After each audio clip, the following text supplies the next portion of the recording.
लालू यादव के गढ़ में आ रही है बाबा बागेश्वर। जी हाँ, वही बाबा बागेश्वर जिनका नाम पंडित धीरेन्द्र कृष्ण शास्त्री है।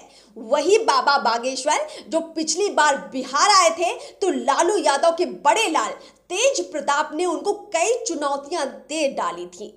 वही बाबा बागेश्वर जिन्होंने आमंत्रण दिया था तेजस्वी यादव को भी कि आइए इस महाआयोजन में शामिल होइए। जी हाँ, तरेतपाली गांव में जब महाआयोजन किया था, जब लाखों लाखों की भीड़ जुटी थी बाबा बागेश्वर के आने पर, वही बाबा बागेश्वर फिर से बिहार का रुख कर चुके हैं। नमस्कार, मैं अर्पिता और आप देख रहे हैं पियो भारत। देखिए, इस वक्त एकदम तस्वीर बदल चुकी है। जिन बाबा बागेश्वर को चुनौतियां राजद की तरफ से मिल रही थी, अब वो राजद सरकार में बची ही नहीं है। बाबा बागेश्वर ने उस वक्त भी बिल्कुल भेदभाव नहीं किया था। बाबा बागेश्वर ने उस वक्त भी बड़े प्रेम से आमंत्रण भेजा था तेजस्वी यादव को, लेकिन गुरूर में थे तेज प्रताप और तेजस्वी यादव। गुरूर घमंड इतना था कि उन्होंने साफ कह दिया था कि हम यहाँ पाखंडियों के पास नहीं जाएंगे। ये लोग देश में नफरत फैला रहे हैं। दरअसल बाबा बागेश्वर उस वक्त बड़े जोर शोर से हिंदू राष्ट्र की बात करते थे और इस बात का खुलेआम विरोध करते थे तेज प्रताप यादव। देखिए, हमारे यहाँ की परंपरा है कि जब भी कोई आता है हमारे यहाँ तो खुले दिल से उसका स्वागत होना चाहिए, लेकिन जो माहौल राजद ने उस वक्त बनाया था सरकार में रहते हुए, तब राजद की सरकार थी। राजद जदयू कांग्रेस वाम दलों का गठबंधन था जिसकी सरकार थी जब बाबा बागेश्वर पिछले साल आए थे तरेतपाली में, और तरेतपाली के आयोजन में सरकार ने कोई व्यवस्था नहीं की थी। तेजस्वी यादव तेज प्रताप ने ये तक नहीं सोचा कि इस आयोजन में लाखों की भीड़ उमड़ी थी। अनुमान ये था कि 20 लाख लोग उस आयोजन में पहुंचे थे, लेकिन सरकारी इंतजाम के नाम पर वहां सब कुछ शून्य था।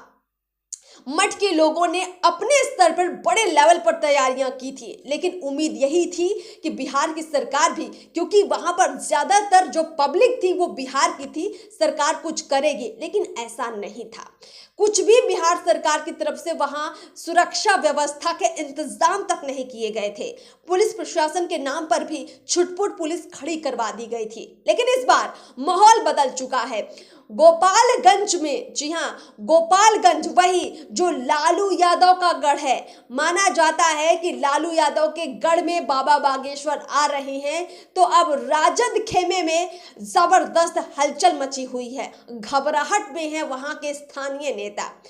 फुलवरिया गांव है लालू यादव का गोपालगंज में ही, और वहां जो महाआयोजन इस वक्त चल रहा है, माना यह जा रहा है कि इसमें महामंडलेश्वर, इसके साथ ही साथ कई धर्माचार्य, शंकराचार्य सभी पहुंच रहे हैं।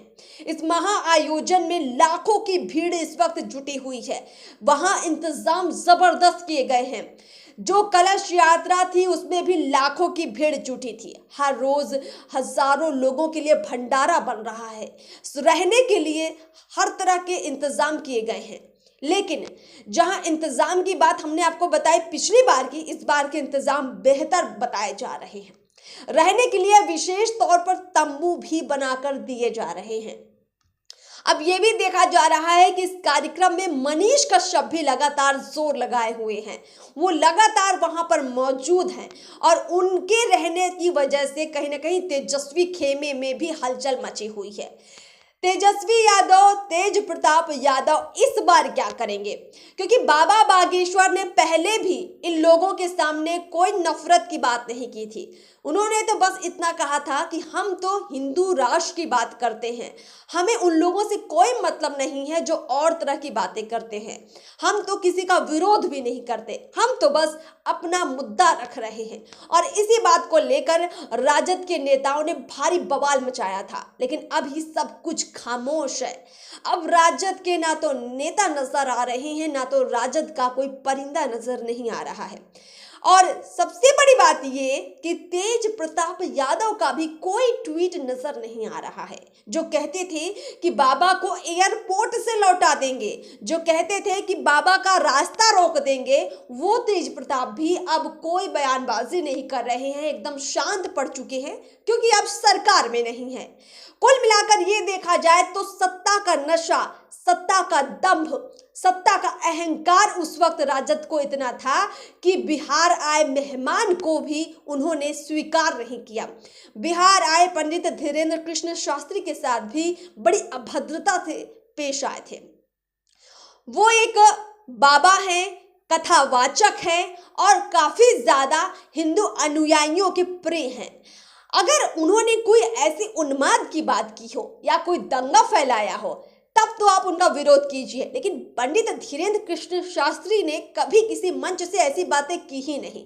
वो तो सबको साथ लेकर चलने की बात करते थे, लेकिन वो कहते हैं ना कि जहां MY का समीकरण चलता हो वहां भला हिंदुओं की भले की बात कैसे हो सकती है।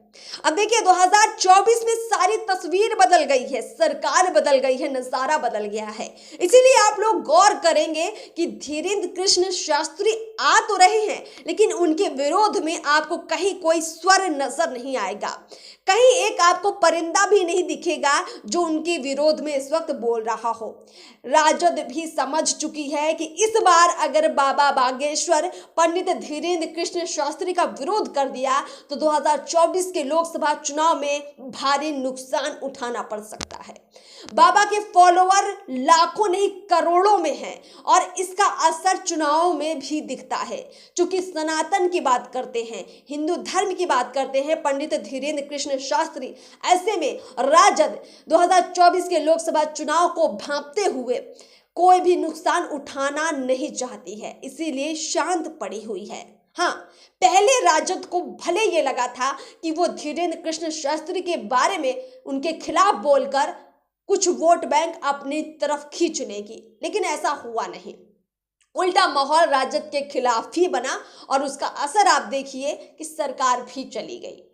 अब इस वक्त गोपालगंज में जो आप माहौल देखेंगे, आपको आने वाले दिनों में कई ऐसी तस्वीरें भी दिखेंगी जहां कई तरह के मंचों से कई तरह की चर्चाएं निकलेंगे, लेकिन सबसे अहम बात यह है कि ये वही बिहार है जहां पर बार बार हिंदू धर्म के अनुयायियों का अपमान होता है।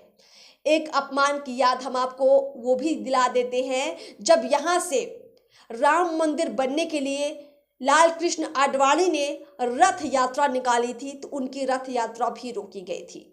राजद ने, लालू यादव ने उनकी रथ यात्रा रोकी थी और ये बहुत बड़ा सनातन का अपमान किया था, हिंदू प्रेमियों का अपमान किया था और उस इच्छा का भी अपमान किया था जिसमें लोग राम मंदिर की कामना करते थे। लेकिन जब जब राजद ने या लालू यादव ने या इनके किसी भी नेता ने ऐसा किया है तो उसका खामियाजा उनको भुगतना पड़ा है। सत्ता में बने रहने के बावजूद वो सत्ता से गिरते गए, धराशाही होते गए और आज की तस्वीर भी आप देख लीजिए। जो पहले विरोध करते थे, सत्ता में थे, आज वो सत्ता से बाहर हो चुके हैं। तो ऐसे में अब देखते हैं कि जब धीरेन्द्र कृष्ण शास्त्री आ जाएंगे और मंच से कई तरह की बातें रखेंगे तो लोग क्या कहेंगे और खास तौर पर राजद के लोग, राजद के नेता क्या कहेंगे। हमारी पूरी नजर बनी रहेगी, लेकिन हमने सोचा कि ये बात रखना जरूरी है क्योंकि पिछली बार हमने ऐसी कई खबरें बनाई थी और बड़े जोरों शोरों से जो ये मुद्दा उठा था, काफी विश्लेषण करके आप तक लेकर आए थे और इसीलिए हमने एक बार फिर से याद दिलाने की आपको कोशिश की है कि पहले क्या हुआ था और अब क्या हो रहा है। तो चुनाव को देखते हुए हलचल तेज है। गोपालगंज के अंदर धार्मिक अनुष्ठान कार्यक्रम से कई लोगों को घबराहट जरूर मची हुई है। देखते हैं आगे क्या कुछ होगा, जरूर आपको बताएंगे। फिलहाल हमें इजाजत दीजिए, नमस्कार।